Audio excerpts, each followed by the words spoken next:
Olá, meus queridos alunos, minhas queridas alunas. Bom, pessoal, na semana passada nós iniciamos o período regencial, né? O período que fica entre o primeiro reinado e o segundo reinado, ok? Então, entre o primeiro e o segundo, nós temos o bendito do período regencial, o assunto que a gente começou na semana passada. Eu falei que era um assunto grande, né? E a gente deve dar a importância certa a ele, ok? Por isso que levou 2 semanas para a gente matar esse assunto. É um dos assuntos que mais cai no Enem.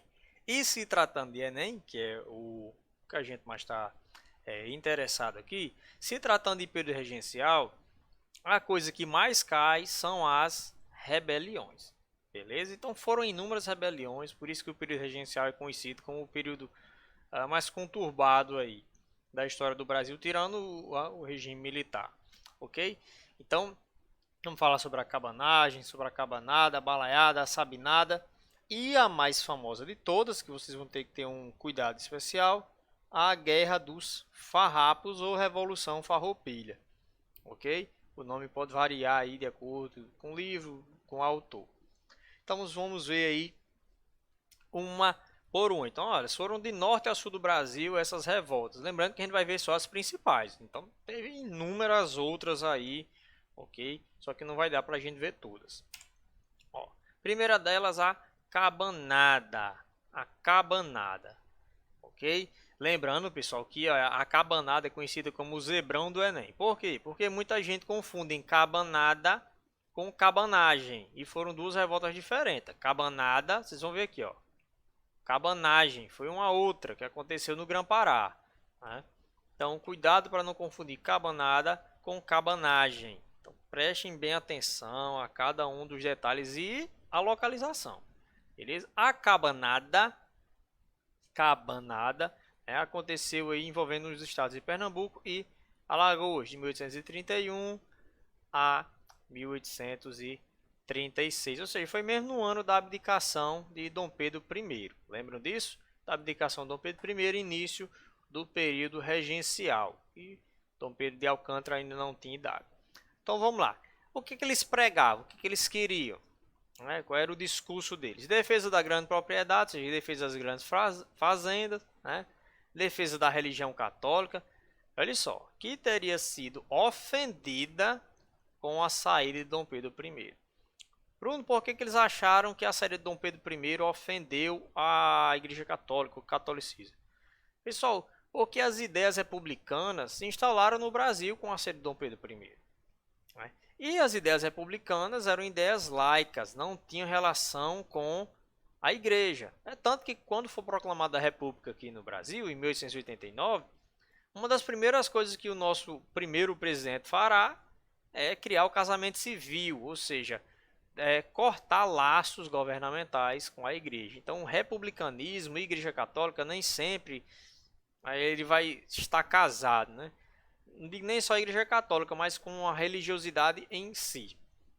E a população de Pernambuco e Alagoas achou que, desde que Dom Pedro I tinha ido embora, a igreja católica estava sendo desrespeitada. Por quê? Porque só os regentes que estavam tomando as decisões, estavam mandando nas paróquias e aqui, eles acharam que isso era uma ofensa a Deus, né? Substituir coisas que o catolicismo fazia por órgãos governamentais, como registrar casamento, registrar batismo, essas coisas, ok? E aí eles queriam que Dom Pedro I voltasse. Volte, você tem que voltar aqui porque se você é o nosso imperador é porque Deus quis. Então, Dom Pedro I deveria voltar de Portugal para o Brasil, né, em nome da autoridade divina, porque Deus que o fez rei, então o Brasil precisa ter um rei aqui, um imperador, com autoridade divina. Lembra do poder religioso do rei, né? Era uma das formas de justificar o absolutismo, era dizer que os reis tinham a autoridade divina, porque Deus que colocou eles lá. Se Deus colocou eles lá, se você desobedece ao rei, você vai estar desobedecendo a Deus. Beleza? Isso aqui era o que eles queriam, né? Mas aí quando a gente chega na prática, como foi que se sucedeu-se, né, a cabanagem? Saques de fazendas, né, as fazendas começaram a ser saqueadas. Lembrando, pessoal, que Pernambuco e Alagoas, por serem estados do Nordeste, situação humanitária era muito precária naquele período, ok? Da fome, devido às secas e tudo mais. Saque na fazenda, assassinato de proprietários, ou seja, eles matavam até os donos das fazendas para ficar com as terras e o que tinha lá, ocupavam as terras e libertavam os escravos, ok? Então, no início, quando eles defendiam isso aqui, tinha a presença inicial de grandes proprietários. Os fazendeiros também apoiaram a cabanada no início. Só, pessoal, que quando eles viram que as fazendas estavam sendo saqueadas, seus amigos, outros fazendeiros sendo mortos, e os escravos que trabalhavam nas fazendas dos grandes proprietários estavam sendo libertos, eles pensaram, oh, esse movimento aí é muito popular e eu estou mais preocupado com o meu bolso. Então, os grandes proprietários que atuaram no movimento no início, eles vão sair. E aí, quando o movimento perde o apoio de quem tem dinheiro, esse movimento está fadado ao fracasso. Então, os grandes proprietários entraram no início, mas logo saíram devido a essas práticas aqui, né? E quem foi que ficou? Os humildes e explorados, né? Quem permanece são as camadas humildes e exploradas da sociedade, ou seja, negros, né?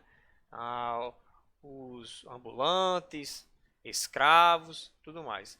Então, as pessoas mais pobres, eles vão ficar, os grandes proprietários vão sair, e aí, pessoal, eles não tiveram organização e lideranças expressivas de movimento. Eram pessoas humildes que não tinham organização, como fazer para organizar o movimento para ele prosperar. Moral da história: o movimento foi violentamente reprimido. Violentamente reprimido. Lembre-se disso. A cabanada foi violentamente reprimida. Ok? Né? Se fosse só grandes proprietários, talvez o final fosse diferente. Mas quando tinham muitas camadas humildes e exploradas envolvidas, aí a história é outra. O governo não tem pena. O governo naquele período massacrava mesmo, principalmente quando as lideranças eram pobres. Aí a gente chega na revolta dos malês, uma outra revolta popular. Lembrando que essa daqui foi popular. O nome cabanada vem de cabana, né? A casa utilizada pelas pessoas mais humildes. Ok? Então a cabanada foi uma revolta popular. A gente chega na revolta dos malês, também foi uma revolta popular, liderada por quem? Negros, escravos islâmicos. O termo malês é um termo africano, que é o nome que se dava aos negros que seguiam o islamismo, ok? Eles tinham algo diferente dos outros negros que vinham da África, que não eram malês. Qual era essa característica que os diferenciavam? Isso aqui é a alfabetização. Eles eram os únicos negros aqui no Brasil que chegavam aqui para ser escravos, mas que sabiam ler e escrever, pessoal. Eles sabiam ler e escrever, eles eram alfabetizados, né? Já que eles tinham que ler o livro sagrado da religião deles, que era o Alcorão, ou Corão, ok? Como é que eles faziam isso? Eles estavam planejando, né, tomar a Bahia, fazer uma revolta popular na Bahia, para libertar todos os escravos, para melhorar as condições de vida. Eu não preciso nem dizer aqui que as condições de vida de um escravo, pessoal, era desumana. E aí, como eles sabiam escrever, né, eles começaram a se comunicar através de bilhetes. Começaram a se comunicar através de bilhetes escondidos, né? Mas aí esses bilhetes passaram a ser encontrados e foi feita a investigação e resultado, no mínimo 100 negros participantes do movimento foram massacrados, ok? Então mais um movimento aí que foi frustrado. Esse aqui não conseguiu o que queria, esse aqui muito menos, né?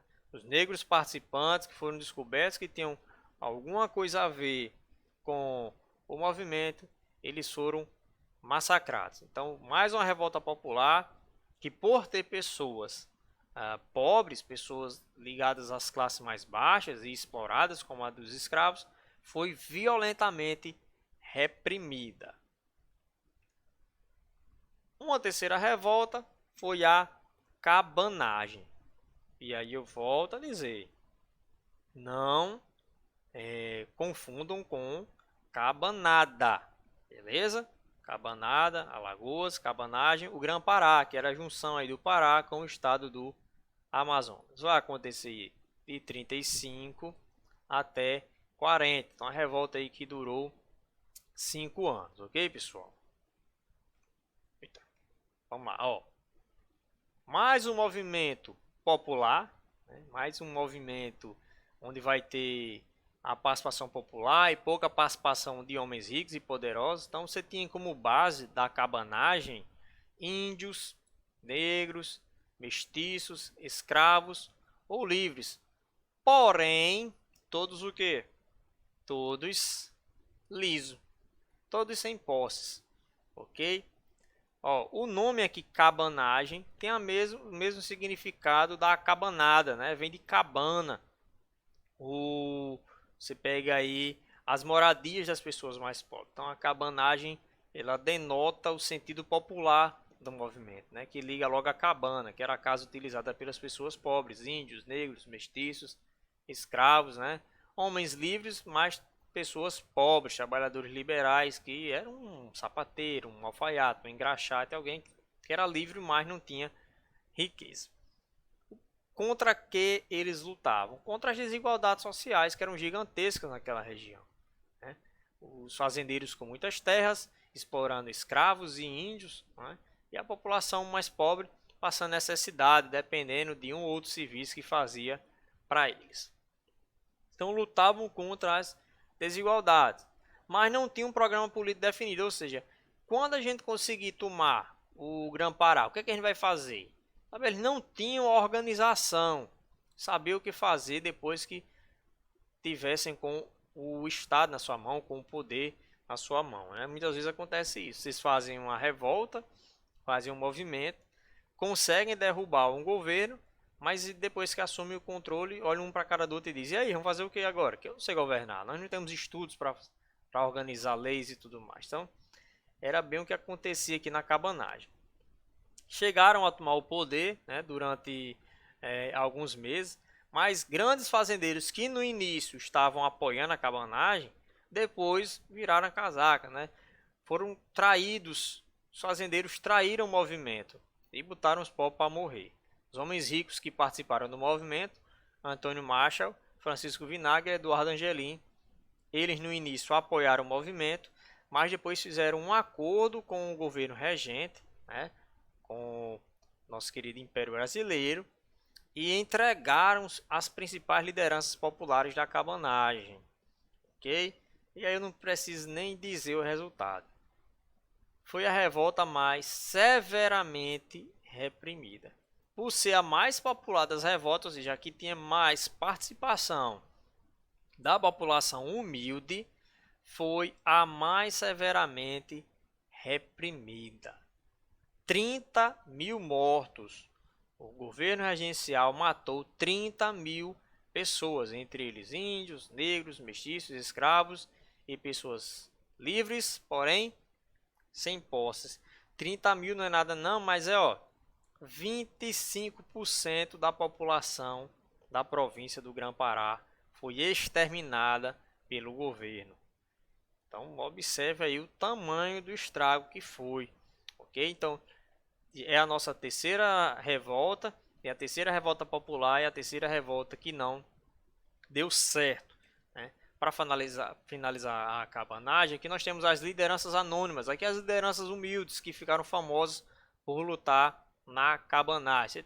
Nós temos Domingo Onça, Mãe da Chuva. Observe que os nomes são até um pouco engraçados: João do Mato, Sapateiro, Remeiro, Gigante do Fumo, Piroca Cana, Chico Viado, Pepira, Zefa de Cima, Zefa de Baixo e Maria da Bunda. Eram os nomes engraçados que eram o apelido da população humilde que estava lutando pelo fim da desigualdade social na província do Grã-Pará. Ok, pessoal? Até a nossa próxima parte. Valeu!